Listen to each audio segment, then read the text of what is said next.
big one was that really made a splash. And this is pre-ChatGPT, pre-generative AI, was we can make David Beckham speak in multiple languages. And I think the thing I'm keen to understand more about is that adoption piece from users. So I think at the moment, obviously, as you just mentioned, with the rise of AI generally, the very first users who really found use for this were those folks who were in L&D who were creating high volumes of video, and they weren't even necessarily interested in the avatars first. The biggest pain point that was solved for them was this idea of, oh, I do a lot of voiceover and I do screen recordings because I'm a technical trainer, or I'm doing onboarding and we need to walk them through different tools. And it's such a pain for me to even have to record my voice. So today I'm delighted to be joined by Kevin Alster, Strategic Advisor at Synthesia. Kevin, how are you doing? I'm doing just fine today. It's a little, what I'm looking at right now, looking outside, it is gray. Summer is over in Copenhagen. I'm trying to think, has Copenhagen got better or worse weather than the UK? I'd say probably a tad better. When I talk to my colleagues based in London, often we're looking at the exact same thing. So I assume it's not Mallorca weather for you. Yeah, absolutely. So we'll get into kind of your background and more about Synthesia. I think plenty of the listeners will be aware of the company and what it is that you do, but it'd be awesome to hear it directly from yourself. But tell us a bit about, so you're in Copenhagen now, originally from America. Talk us through that move, why you're there, what it's like, all the rest of it. Yeah. So I almost a little over 3 years ago, and I realized I'm time dating this particular episode, but I'd like to think that it was this big, grand decision. Like, I'd done my research and I'd looked up what life in Copenhagen was like, but in true American fashion, I was, presented with an opportunity to live abroad. My wife got a job here, and so I always knew I wanted to live abroad. America's big, but we could certainly use much more of a global perspective over there. And so when this opportunity came up, I popped over. I think, as far as I know, Copenhagen is, if you look on top 10 city lists, you'll often see it's the happiest city. So maybe that was the string of curiosity that I started to pull on. What makes Danish people so happy? What's going on here? And I think I shared this with you already, Seb, but when I first got here, for some odd reason, I'm a small king. If you're listening, you can't see me. I'm a small king, but I was expecting really, I knew that Danes were big. I was expecting big furniture. I was expecting the bar top to be higher. The seats, Danes have large arms and elbows. I was expecting to sit next to Danes, but I learned that, they've completely adapted to a small king environment, meaning their elbows are tucked in. They learn how to eat with with newspapers tucked under their elbows so that they don't take up as much room. So really just thoughtful people, really kind people. And I think the happiness comes from this, it's more like being content. They're some of the most content people I've ever met. And so as an American, I am who's always looking for what's the next thing? What are we doing? I'm learning to be more content with myself. So maybe a few tidbits on how life is going for me since I've been here. Yeah. Good stuff. There were lots of really nice, sincere bits in what you just mentioned there, but when you started speaking about being a small king and having large furniture, I just had weird pictures of you thinking you're going to get bathed in a sink or something like that. So it's why my mind went there so fast, I'm not sure, but it did.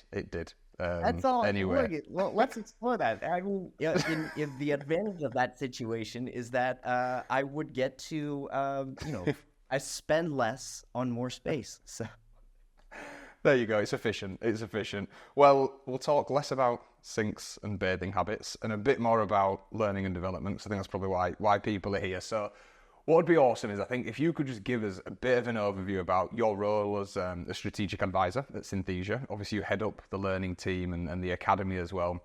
I was looking through the website last night, and obviously I'm familiar with Synthesia before. I think we've crossed paths at the Learning Tech Conference and various other events, so knew of it. But I think one of the things that I just loved about the business idea, and I won't not necessarily talking about the technology behind it, because I know that is very complex, but it's like the simplicity of it. I was sat with my partner, sat with my stepson, and I was kind of showing them through what it does. And I think if you can explain it to someone who's non-tech, not in the L&D world, and it's just very visual, and you say, you take this, it does this, bang, that's the outcome. That's a really nice way to be able to kind of show people what some of the benefits are. So it'd be amazing just to hear a bit more about Synthesia, what it is and what it does, and obviously your role and how that works within it as well. Sure. So Synthesia in a nutshell is an enterprise video communications platform, but that's I'm going to take the business speak and set it aside for a second. The problem that we're trying to solve is that if you want to use video to communicate, what does that look like now? You get out, you have your idea, you take it out of your brain, you put it into a storyboard, you have to turn that into a script that people understand. And then there's the physical technology process of making a video. You get out your camera, much like we have here, and you're on camera. You have a microphone. And then there's a problem of what do you actually do with that video? Oh, it's editing that video, where you have to learn the skills. And there's these really complex products like Premiere Pro, which I use in my old job, where you have to learn that skill of how to make a good video. And then finally, there's how do you render that? And then where do you put that out into the world? And as soon as you finish making that video, it starts to expire, meaning it's old information. And if you need to make an update, let's say a stakeholder comes in and says, hey, I'd actually like you to change the voice track of this. You got to re-record it and go back almost to the beginning of this linear process of traditional video creation. And what's changed is now we can lower the level of skill that it takes to make a video by taking out the camera. So you don't have to film yourself, taking out the microphone so you don't have to listen to your voice. We can make the editing process as simple as matching animations to points in the script, or all you have to do is work with an interface that's like Google Slides, something that you're familiar with. So lowering that bar for video generation, and then when you hit a button, it renders it for you. It turns it, you can download it as an MP4, and if you need to make a change to that video, all you have to do is hit edit and go back, fix whatever you need to fix in the script, and you then generate a new video. And so what it does is it turns video from this kind of costly and complex and hard to use format that everybody wants to use because it's more engaging or more emotional. You could use it more creatively to tell stories rather than just text alone. Well, with AI video, you kind of enter it becomes this iterative digital design process where you have your idea, you type it in, you choose an avatar, that becomes your subject, then you hit generate, and if you need to make a new change or you need to generate a video in another language, you just go back through that process. So it turns video from this physical, difficult, complex format into this really nice, very easy to use, digitally iterative process. That's kind of like the tech in a nutshell. I think what's interesting for me is if you think about if you go back and you look at the story of Synthesia and where it actually started out back in 2017,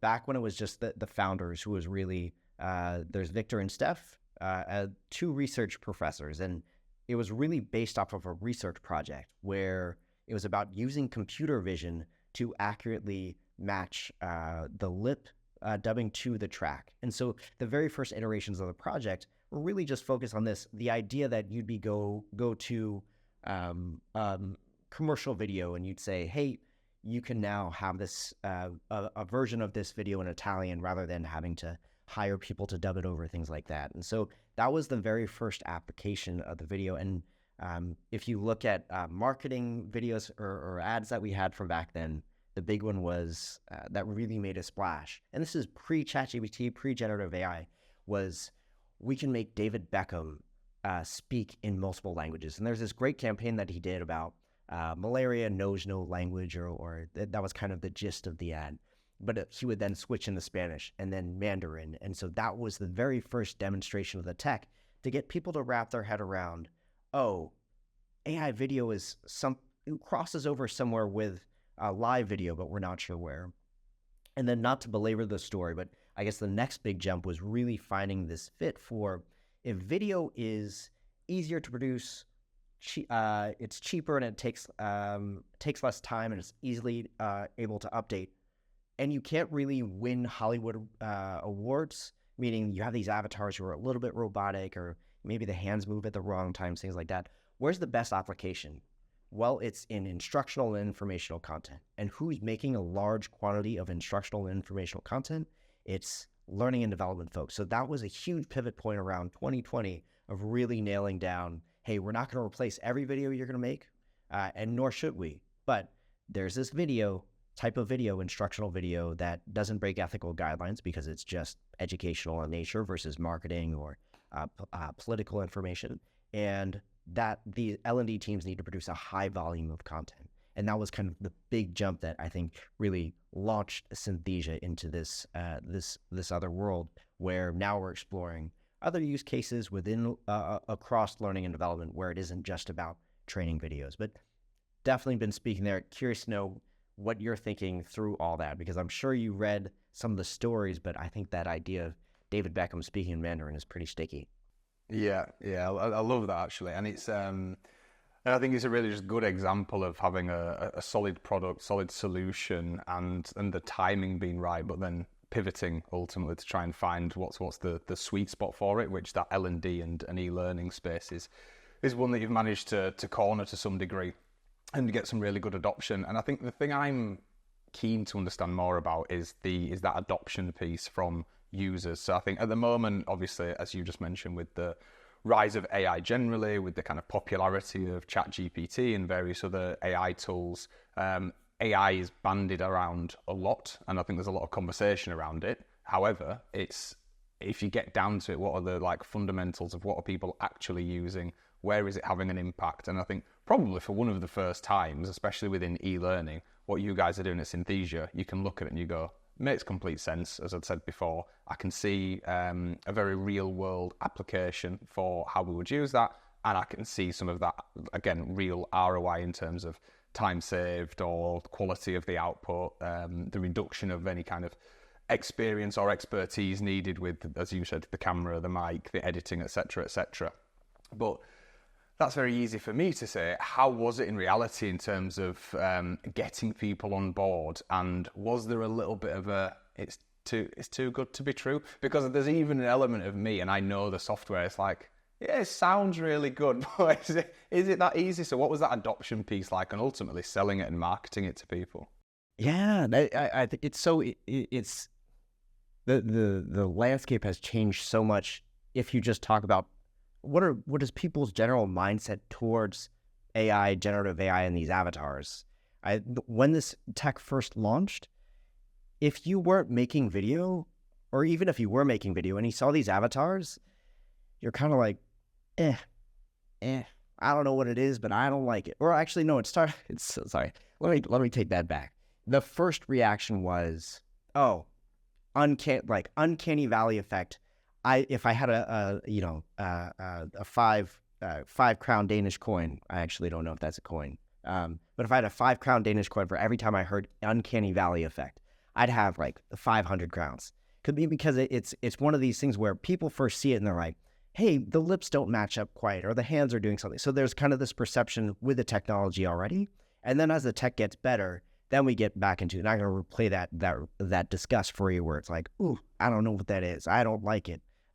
It seems weird, or why. And where we are now is more as the tech has gotten better, and as we released, I think we experienced a big jump in terms of the perception of the technology. We've released this Express One model, which is using the full context of a script to convey emotion, tone, and the whole performance, rather than just the component pieces of a human body that are separated.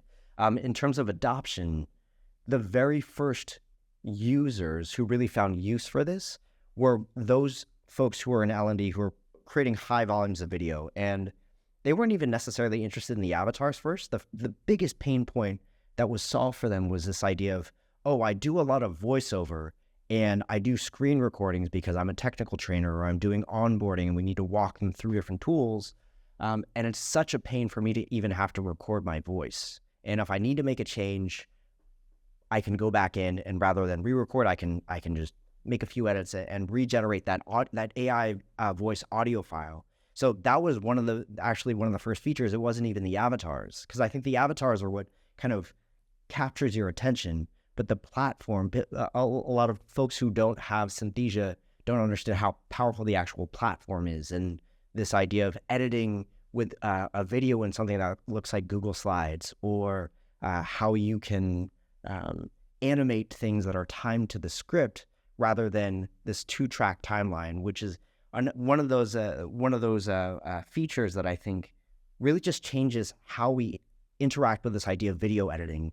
And just to go back to that idea of scripts and animation, it's one of those features where you might not get into video because you're like, oh, I want these. It's huge for instructional designers to be able to time things to come on to help reinforce what's being talked about in the voiceover. How would you do that in the old paradigm with technology is you have to match up, hey, this is where visually when I hit play, I want it to line up exactly with the audio track. And you'd kind of have to do these fun like test and check, like which is death by 1,000 paper cuts, where it's just like, did it go? No. Did it go yet? No. Okay, got it. Versus if your timing animation is based on when a word is mentioned, you could change what happens over here on this side of the script or above, or you can change the whole language and the animation will always be the same. So it's like these small features that you kind of unroll out to people and you say, hey, I know you're used to doing it this way before, but here's a new way to look at how you edit video. And as far as adoption goes, it really started off with, I think, the simpler features. And then the avatars kind of had their own kind of progression where at first people were like, these are weird. But then when they understand this idea of how do we engage people in new and novel ways, how do we, what might it look like for someone to have representation if we're a small company, but we have a global reach, to have representation for that audience, which has some of its own concerns as well, as you can, that I think about sometimes about how we represent a particular message to an audience. But I think it's helpful, let's say if you're the NHS and you're teaching your patients post-care, and what do we have now? Oh, they get these docs and PDFs and slide decks that say like, here's what you should do after you have go through a breast cancer operation. Well, that's not fit for a lot of audiences who don't speak English as a second language, or who speak English as a second language. So it's like, how could we create a video speaking in the language of somebody who is not our typical, who is not used to reading information in this format? We can reach them in new and novel ways. And so the avatars kind of became this tool to then engage with people more creatively or more in a more engaging way. And that's just picked up more and more over time. But again, it's like once we hook you with those basic features of easier voice or easier video creation, then we then enter this world of, if video is easier to create, I can suddenly put it at different places in my learning journey or my learner's experience. Yeah, absolutely. And I think that point you mentioned there in terms of the technology advancing. So when I mentioned I was using that example last night and showing my partner, I said, I've got this podcast recording tomorrow. This is the guy I'm speaking to. This is what they do. And I played 15 seconds. I think it was actually, have you got your own avatar? Is that right? Yeah. Yeah. No, I've got 100. We haven't even gotten to our mission yet, Seb, which is, I think, a little bit of science fiction. But yes, I put my digital self as out there for sure. Yeah, I want to fly over to Copenhagen and get my own avatar mocked up. We'll sort that afterwards. But I was showing the guys one of the videos on the Synthesia Academy, which we'll talk a little bit more about in a second. And she'd looked at it for about 15 seconds or so, and I paused it, and I'm like, this is how that's done. And like, that's not a real video. And I think when you get to that stage where once you say it, you might go, yeah. And like you say, it might be a small little hand movement or something like that. But if someone can glance at it for 15, 20 seconds and not realize it's AI generated, that's a huge barrier to get over, where you don't have that weirdness around what you're viewing and what you're seeing. So I think that technology piece of it has helped hugely. I'm quite keen to understand more about that onboarding piece for users, because what we've seen with this shift to AI is less about knowing how to code, how to do graphic design, how to create music, etc. More about how you communicate and kind of interpret back and forth, almost like the instructions as such that you're giving the software or the platform or the machine, whatever it might be, to then produce the output that you desire. So how have you found maybe some of the training or onboarding bits for you changing? And or what would you be suggesting to people of how they can level up to better interact with AI tools, be it Synthesia or any other ones as well? This is one of my favorite questions because it's something that kind of has new chapters every year that I'm at Synthesia. Just starting with this idea of like an AI video tool, and kind of there were a series of challenges in onboarding that I can really remember. The first was, how do I ensure that you understand the core functionality? Meaning, I want you to know that, hey, this is a visual layout that you should probably already recognize because it's pretty well designed or something similar to what you did before. There's a script box. That is your voiceover. You just have to type, and that becomes your voice. Here's the avatar. It doesn't do anything until you hit that generate video button. That was like the very first. I want your first 15 minutes with a product to you just saying, okay, if I want to make a video, what are the 3 things that I need to know? That was really mastering, I guess, your first 10 minutes with a product. That was the very first challenge, where it was, what did we have before? We had a CSM who was doing a weekly webinar where it's just like, who knows who's coming in?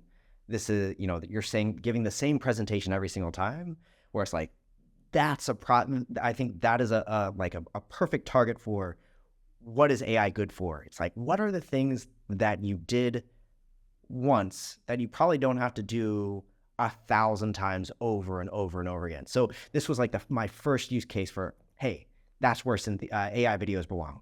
And so it was that was the first step, is creating the best intro to Synthesia, the best 10 minutes of how to use this product taught with AI video. That was the first challenge. How do we take the human out, who could be doing other things or critical thinking, and have this information and practice of the delivery of the product? How can we turn that into a series of training videos? The second big problem that I remember is that once saw an uptick in onboarding, meaning more folks were, maybe that meant that more folks were getting more comfortable. They started making videos on their own. Kind of opened it up and said, hey, like, send me your videos. Or I'd be like snooping on the back end and just being like, hey, what's this? What's this person? What are people making out there? And of course, not sharing that with anybody.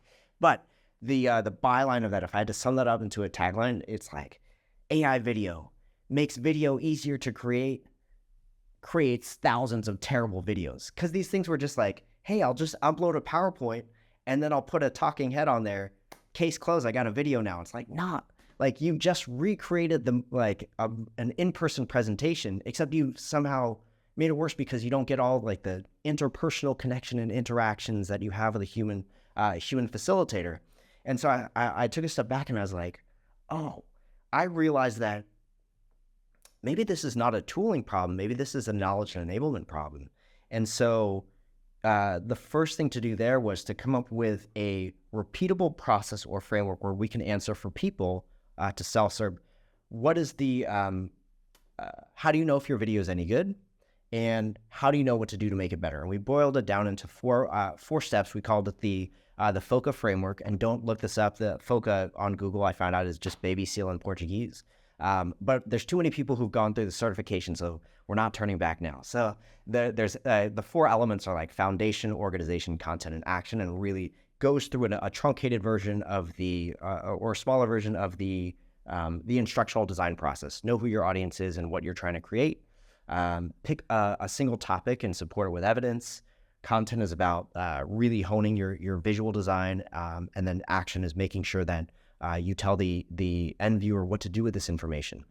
And so that was there was first the onboarding issue to solve with the best first 15 minutes. Then it was getting you to think about what makes a good video and internalizing that process for them. And we turned that into a video certification that folks can take, whether they're customers or not, because this is an ongoing problem with instructional design and learning and development, that a lot of people who are creating these courses and resources and videos and other things, they kind of just fell into that. And so that was another problem to solve. And now, as far as onboarding goes, and the challenge to solve is,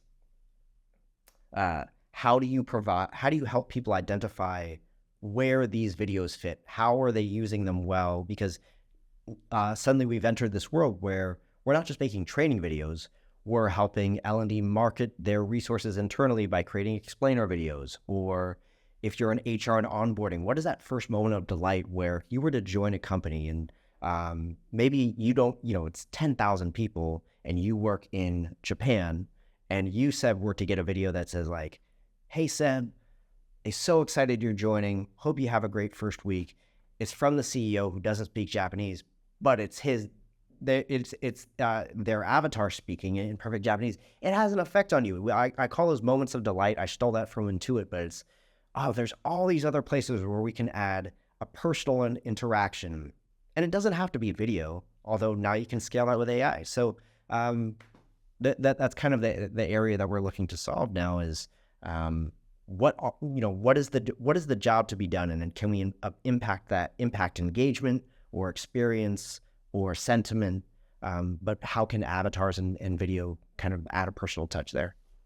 Yeah, no, I absolutely love that. And I've just scribbled down on my notepad, which I won't show you because I've got terrible handwriting, but moments of delight. And I think that's a really key point there. It's like, what are the almost like the quick wins to get people on board and to see the use cases? And some of them might be novel, some of them might be really substantial and have some good impact, but it's how do you get people on board? That L&D marketing piece is a big one as well. So we've at Titus recently just launched like Titus marketing services. So we're working with L&D teams, and it's like, well, you might have the best platform, the best content, the best administration of that, but if no one knows about the bar, no one's coming to drink. So it's like, how are we getting that marketing out there?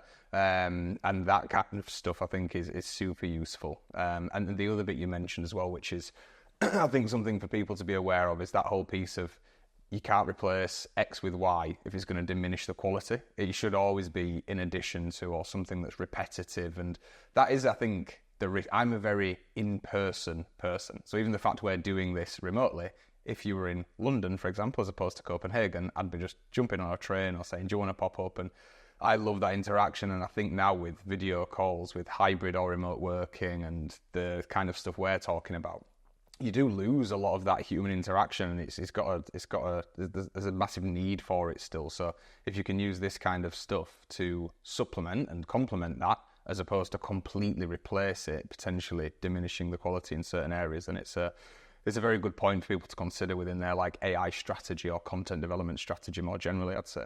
Yeah, and one thing that you touched on there that really I think resonates with me, because in my L&D journey, I went from practitioner and consultant over to vendor. And when you make that shift, you then really, it's very easy to fall in this trap of, I now work for this company and I have this tool. This tool is not, now you look at the whole world through your tool. The instinct is to look at the whole world through the tooling lens. But then if you're able to take a step back from that, or if you have the privilege to kind of like open up your magnifying glass when you work with other companies and say, like, what is the problem that we're actually trying to solve? It's these age-old problems that keep coming up about engagement, measurement, motivation, marketing, awareness of L&D resources, or maybe it's how we're incentivized. These problems still very much exist. And I think that's been the biggest challenge. Is people see these AI avatars and they're like, oh, we can reduce headcount because we'll just have avatars deliver training and stuff. And you're just like, stop, wait, what is the actual problem that we're trying to, like, I'd almost prefer people kind of took all the tools and just put them off to the side for a second and even just did a reflection on how the past quarter go, what stuck out the most, and then kind of boiled things down into their component pieces. What were the decisions that were made? What were the tools that we used? What were the tasks that were created? And then use that as a way to then go into the tools and the problem that we're trying to solve, because these problems just have just been so consistent as long as I've been in L&D. And I'll be the first person to step in line and say, like, AI is not going to solve all these problems. It's, hey, understand kind of what your day looks like, what your quarter looked like, and again, what are those projects and tasks that you were doing? Then let's go into tool mode. But it's a fight that I'm going to keep fighting, and I got to sneeze. Well, oh no! I just realized I hit the mute button. Yeah. Yeah, you muted yourself, unmuted yourself, sneezed, and then did it again. I'm looking at him now. I don't think he's going to edit it out. We'll leave it in for authenticity. Well, that's fine. That's who I am. Yeah. One bit there, again, just a really valid point, I think worth repeating, is not using AI for AI's sake, not using Synthesia for AI's sake and tech's sake, and that whole point around that tooling bit. People, and we get it all the time, you'll get it, people getting in touch, I've got this new tool that does X, Y, Z, and blah, blah, blah, blah, blah, and you need it. It's well, do I? Why? What problem am I solving? If there is a problem, how big is that problem? And I used to, years ago, I did a podcast where I was chatting to entrepreneurs, and one of the topics that came up often was a book called The Mom Test. And it's this whole idea of when you've got a new business idea, you go to your mum, and the first thing she's like, yes, it's a wonderful idea, sweetie, da, da, da. You could say anything to your mum and she's going to back you pretty much. And that's I grew up in an Asian household. My mom, that does not apply to my mom. She still is not proud of what I'm doing. Sorry to interrupt, but yeah, not all moms are the yes. Maybe it's a British thing. We'll see, or maybe it's just a my mum thing. But within that, it's talking a lot about validation, and it's saying, right, well, is there a problem? And if there's not a problem, forget trying to smack a solution on it.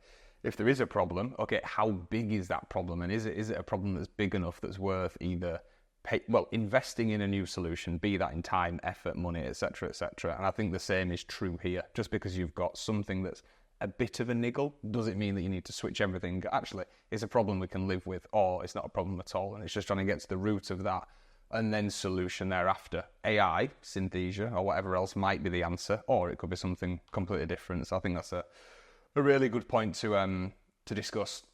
And then I just want to go on to now really how, a little bit about the future, which I always feel a bit funny about talking about the future of AI, because it feels like people have still, myself included, not got their heads around where we are today. So almost be what's next? It's you've not even finished your breakfast. Don't worry about what you're having for dinner. So there's an element of that, but I'm keen to look at what's next for Synthesia and generally within AI. And then as I was looking through some of the blogs you've done, you've talked again about some of the e-learning trends. So you're talking about adaptive learning, you're talking about gamification, some of these, and the whole host of other topics as well. But some of these are some new bits that we're hearing. Other bits are things that have been around for a while and people are still trying to just completely figure out. So be keen to know just a bit about what's next for Synthesia and AI in kind of your eyes, and then also how that interacts and works with some of the other trends that are here currently, but we're also expecting to see over the next few years. Yeah, for sure. I think, like you said, it's every time that I have a prediction, unless it's 100 years into the future where I can safely make that prediction, the solutions come up all the time. I think for me, what I'm noticing is that I think I can confidently say that when it comes to instructional and informational content, this concept of, hey, I can use an AI video or avatars to communicate that through video, I think is just we're going to see much more of that, especially as people get comfortable with playing around with these avatars, or you can make a personal avatar of yourself. And I think we're just going to see much more usage. I think as far as L&D goes, there's a couple places I think that I find intriguing. And what I'm noticing, and it's this idea of moving from an education mindset into more of a learning mindset, or even a product mindset. By this I mean a lot of the learning learning courses and resources that a company has. Those are, I think, are much more education, where it's just here's information and knowledge you should know. And you can recognize this because often the format is, it's teacher-student. And this is, by and large, how a lot of L&D courses and resources look, where you just sit there and you watch and you click along, and occasionally you take a quiz. And I think there's this movement towards, how do we move away from that, and how do we instead use the people who are designing or creating these courses and resources? How could we use them differently? If they're learning experts, they shouldn't be developing this content. They should be looking for moments to tell stories or provide scenarios and feedback and practice and build experiences around these things. And so what we're seeing is that, or what I'm intrigued by, is this shift away from building courses and resources into different types of learning experiences. And this kind of maybe gets a bit into the evolution of L&D, but I'll save that for them. But to bring it back, it's this idea that if AI tools make courses and resource development easier, then what do you do with that extra time? And I think we'll start to see that there are going to be new ways for learning and development folks to engage with their target audiences, to spend that time getting more in touch with the business. That is, if I'm looking at how AI is impacting L&D very bluntly in the next 6 months to 2 years, that's what we're going to see is, okay, we're not going to magically change things overnight. There aren't going to be any end-to-end platforms that can create and deliver content for you. There's still going to be need to have people making things for other people to consume, but that'll take less time. And if it takes less time, we'll start to see the expansion of the role. I think learning and development is also is going through that paradigm shift of, hey, people are catching on. They're not paying attention to the courses and resources that we create because we're not marketing them or designing or delivering them with the urgency that we would a product. Meaning, the question I hear often is, nobody's taking our training. Well, it's because you haven't engaged them and shown them, proved the value. You haven't engaged them throughout in an experiential way, and then there's no handoff or platform that continues beyond, pathway that continues beyond this actual event of taking the course. So we'll start to see more of a shift there. I think looking a year and a half, 2 years down the road, we'll also see a lot more AI tech advancements. So if you remember very early on when ChatGPT and generative AI first hit the scene, you had Conmigo and Duolingo, adaptive learning platforms that using generative AI could not only adapt to where the user was kind of in their particular journey with their demonstration of these skills, but it could also enter different modes and formats and maybe serve as an instructor role, but also a tutor, or maybe be a student that the user needs to give feedback to. So that's an area that I'm deeply interested in, is that dream of a knowledgeable tutor.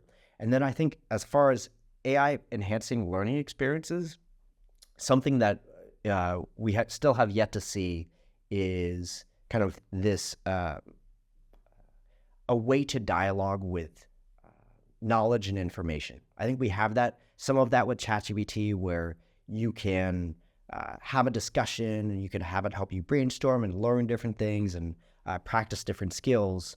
But I think we'll see a continued evolution where you'll have you'll have someone to think a lot, that's just going to be your AI companion to help you articulate things out, to think things through, and you'll be able to do that in a natural language way. So just like you can have a dialogue with a friend to articulate an idea, to get something out of your head, and they can give you feedback. That's where we'll start to have this idea of a personal companion to help you get that information out of your head. No, that's brilliant. I think one bit in particular there, which you mentioned in the middle, again, which I loved as a point, was using technology, using AI as a way to better connect in the real world. Like you spoke about, saves you time, it's more efficient, there's better output. What do you do with that time? Be with the business, be with the people, and I think that's a really nice thing to see and hear. I'm fearful of everything going too digital and too AI and too tech, and I've got visions of people just kind of sat at home in 15 years, not talking to anyone all day and kind of going, well, what do I do? So I think that piece, if we can use tech and AI to better connect people physically through time saved and efficiency and stuff, that sits well with me, that's for sure. So I would like to just leave it with, I'll give you the chance to kind of leave the listeners with a final point. Everything has obviously been very AI heavy.